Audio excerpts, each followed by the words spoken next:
tertib sebenarnya. Kemarin itu tertib karena apa? Karena pasokan listrik tidak ada, maka SPBU tidak bisa automatically pakai listrik, maka kemudian pakai manual, antri, bayar juga. Ya. Nah, di situ saya jelaskan bahwa sebenarnya istilah penjaraan itu kita perlu tertibkan kembali. Kemungkinan ada, saya katakan, sangat ada. Tapi sementara ini ya kebijaksanaan kita seperti itu. Lalu ada pertanyaan juga wartawan, adanya kerusuhan di bandara. Ya. Penumpukan masyarakat yang cukup besar, sekitar 3.000 ya tadi disampaikan kepada saya. Sejak kemarin pada saat saya di sana memang saya melihat di bandara itu masyarakat berkumpul di sana. Terutama masyarakat pendatang. Mereka ingin kembali, ingin segera keluar dari Palu, ya, dari daerah bencana. Sehingga karena commercial flight tidak ada, mereka kemudian ya beramai-ramai ke bandara untuk minta naik pesawat Hercules TNI AU yang membawa perlengkapan, membawa personil, membawa tenda, membawa bahan makanan yang datang dari Jakarta, dari Ujung Pandang, dari Balikpapan, ya, keluarnya terbang kembali ya, ke Makassar, Balikpapan, Jawa. Mereka ingin ikut, tapi jumlahnya besar ya.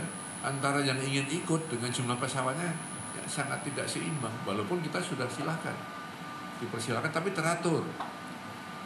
Tapi makin lama makin banyak ya. Dari mulut ke mulut akhirnya ada penerbangan gratis dari Angkatan Udara. Nah, banyaklah datang ke bandara. Nah, kelihatannya memang jadi rusuh, tapi tadi sudah dapat dijelaskan, sabar ya. Kalau nggak terangkut dengan Hercules, karena jumlahnya banyak, akan diangkut dengan KRI. Ada KRI Makassar yang akan segera mendarat di sana membawa pasukan. Itu bisa ngangkut 1.000 orang sekali angkut. Nah, agak reda tadi. Ya, ada beberapa yang kemudian mau untuk diarahkan naik ke kapal. Tinggal nanti, tadi saya barusan komunikasi dengan dan Satgas di sana, dengan BNPB juga, tolong diatur angkutan dari bandara ke pelabuhan udara, itu cukup jauh. Ya. Pelabuhan laut, dermaga itu cukup jauh. Tapi tentu nanti akan diatur oleh Satgas di sana. Itu masalah bandara. Kemudian juga tadi ada berita mengenai napi kabur, ya. Narapidana kabur dari lapas, ya. Juga dari rutan, ya. Dan ini saya jelaskan. Jadi berita itu benar, ya, berita ini benar, bukan hoax. Misalnya lapas kelas 2A di Palu, jumlah penghuni lapas itu 690, ya. Yang kabur itu 588 orang. Sisa yang nggak kabur 102. Loh, kenapa kabur? Karena pagar kelilingnya roboh, ya. Dan 2 blok hunian di sana roboh. Nah, sisa blok yang ada dengan guncangan tiap malam, ya, Anda sendiri kalau di situ mudah-mudahan nggak jadi tahanan, ya. Tapi kalau Anda di situ nggak akan tahan. Mungkin juga masalah penyediaan makan dan sebagainya, sehingga mereka kabur, tinggal 102. Ini lapas kelas 2 di Palu.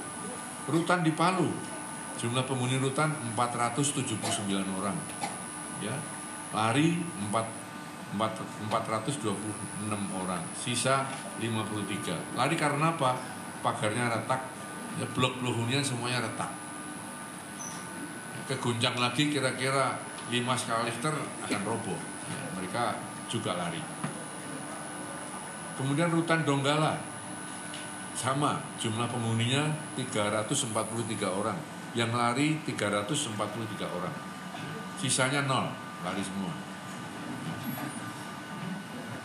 Sehingga jumlah total tahanan itu 1.512, yang lari 1.357, yang tersisa 155 orang sekarang ini. Nah, dari jumlah tahanan ini dilaporkan memang ada, ya, 5 tahanan teroris, tetapi ya 2 hari sebelumnya sudah dipindah ke Nusa Kambangan. 26 September sudah dipindah. Nah, gempanya tanggal 28 kan, 2 hari sebelumnya kalau enggak ikut kabur barangkali ya. Sehingga dengan perhitungan penyediaan makanan dan air yang nanti akan bisa kita siapkan, maka di ultimatum sama kepala lapas untuk dikasih waktu 1 minggu ya supaya balik ke ya, tempat tahanan masing-masing gitu. Dihimbau. Tentu kita juga harus siapkan seminggu kemudian harus ada makanan, ada air dan sebagainya. Kalau enggak ya mana bisa kan? Ya, jadi ini pekerjaan kita. Ya.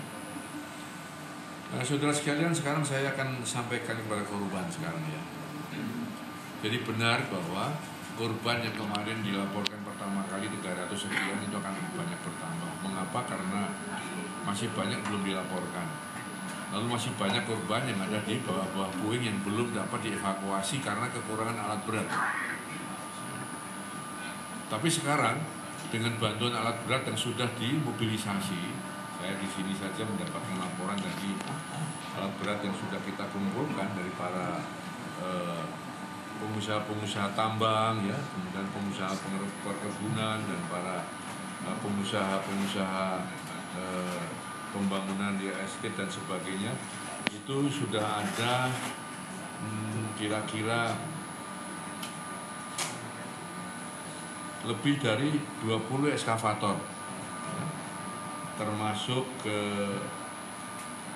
bulldozer ada.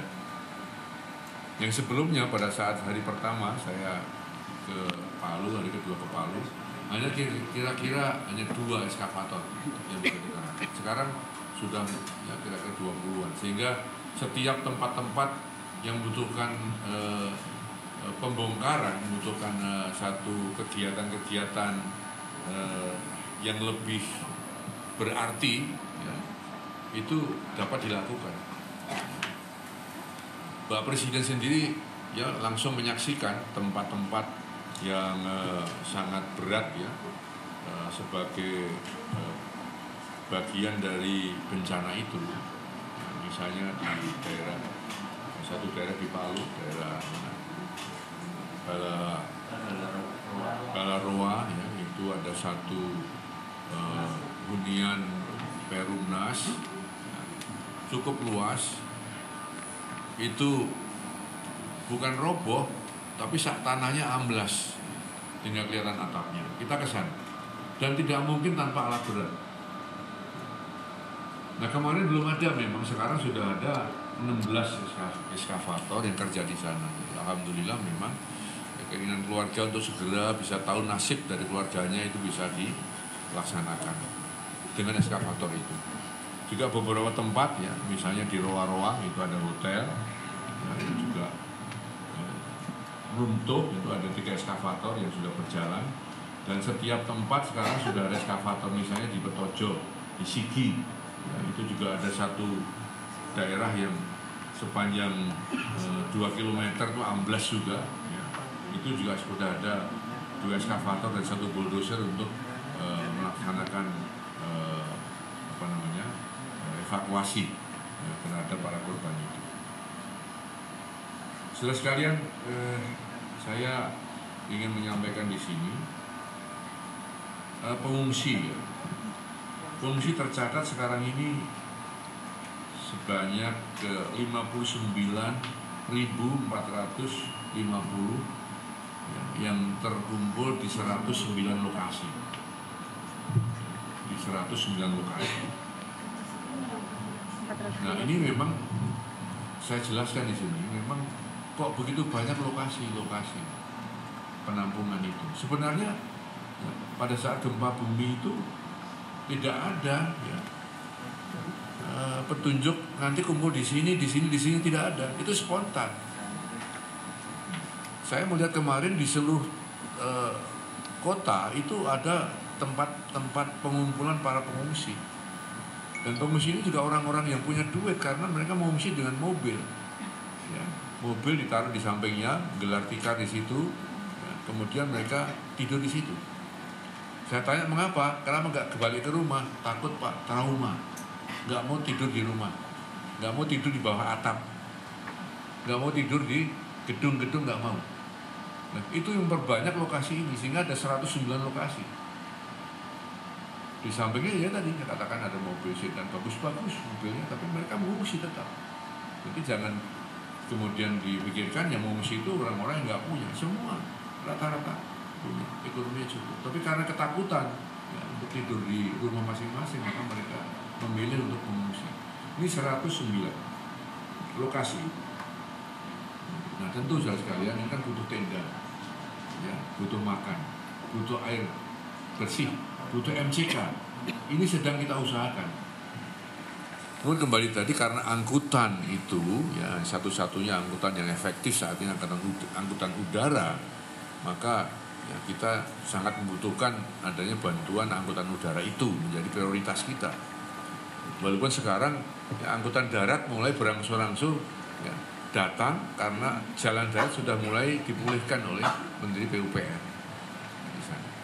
Sehingga sekarang dari semua jurusan kita berusaha untuk memasukkan bantuan, terutama makanan dan minuman. Saya pikir kalau tenda cukup, ya, makanan dan minuman cukup, ya, perawatan kesehatan cukup, ya, maka suasana ya bisa tenang sambil menunggu proses rehabilitasi dan proses rekonstruksi sebagai kelanjutan dari tahap tanggap darurat itu. Saya sampaikan juga, saya laporkan kepada masyarakat di sini bahwa personil TNI dan Polri yang dapat dikirimkan di sana untuk membantu evakuasi dan membantu hal-hal lain jumlahnya cukup besar. Untuk TNI saat ini yang sudah masuk ke lokasi sebanyak 2.873. Ya. Apakah dari tenaga evakuasi, tenaga medis, tenaga dapur, ya. Itu atau tenaga juga evakuasi tadi itu lengkap ya sudah masuk di sana dan makan terus bertambah. Sedangkan aparat kepolisian rencana 2.000 personil berangsur-angsur sekarang juga diangkut. Saudara sekalian, hal lain yang bisa saya sampaikan adalah mengenai pasokan listrik. Presiden langsung meninjau di sana dan beliau mengarahkan supaya listrik segera dipulihkan, karena tanpa listrik, tanpa energi, maka semuanya lumpuh ya. Rumah sakit bisa nggak beroperasi, telepon seluler nggak bisa beroperasi, generator nggak bisa jalan, kendaraan-kendaraan lumpuh. Bagaimana mungkin ya kita bisa beraktivitas untuk menghadapi bencana kalau seperti itu? Maka beliau mengatakan PLN segera dipulihkan dan langsung perintah kepada pejabat pemangku kepentingan masalah itu, dan saya juga langsung telepon dengan Menteri ESDM Pak Jonan, juga Ibu Rini Suwandi yang langsung juga ke sana meninjau itu, membawa tim ya, PLN juga dibawa ke sana, Dinas Perhubungan juga dibawa ke sana. Ya. Hari ini tadi coba memperbaiki instalasi itu, karena disampaikan di sana bahwa ada 7 gardu induk ya, yang 7-7-nya mati, kemudian diperbaiki hanya bisa 2 masih utuh. Karena apa? Karena alat kelengkapannya masih utuh, bisa dioperasikan, tapi yang 5 nggak bisa karena mesinnya rusak. Ini butuh waktu, butuh tenaga ahli. Tapi sementara itu kita butuh genset, maka diperbanyak genset. Genset sudah berdatangan dari BNPB itu ada 20 kalau tidak salah, dari Mensos itu 12, tapi tidak cukup. Jadi saya katakan ada 109 tempat penampungan. Rumah sakit prioritas mendapatkan pasokan listrik ini, sehingga ya, kita membutuhkan banyak genset. Maka itu menjadi prioritas kita juga untuk mendapatkan dukungan genset. Tapi genset butuh bahan bakar juga langka. Ya, Presiden sudah mengarahkan segera atasi bahan bakar. Datangkan pesawat-pesawat yang kemarin dikerahkan untuk penyamaan harga BBM sampai ke Timika di sana, sementara dialihkan ke situ. Saya mendapat laporan tadi mulai hari ini sudah beberapa sorti mengangkut bahan bakar baik bensin maupun solar. Tapi tidak cukup pasti. Sehingga dibutuhkan cara-cara lain. Tadi saya mendengarkan rencana dari Menteri SDM adalah mendatangkan lewat darat dari Makassar, dari Mamuju, dari Gorontalo, ya semuanya ya diambilkan jatah dari sana kemudian akan diarahkan untuk penanggulangan di Palu. Mudah-mudahan saudara sekalian jalan darat ini segera betul-betul pulih ya sehingga transportasi kebutuhan bisa kita datangkan dari daerah-daerah lain. Jadi saya kira itu yang dapat saya sampaikan pada sore hari ini. Nanti perkembangan berikutnya secara periodik tentu akan kami laporkan kepada masyarakat lewat saudara-saudara sekalian. Nanti akan saya tunjuk humas ya dari Satgas Penanganan Pusat. Kalau di daerah sana sudah ada, humasnya sudah ada ya di tingkat provinsi. Di sini akan secara periodik ya nanti kita pastikan setiap 1 hari sudah ada perkembangan, nanti saudara bisa menanyakan perkembangannya di sini. Terima kasih atas perhatiannya. Wassalamualaikum warahmatullahi wabarakatuh.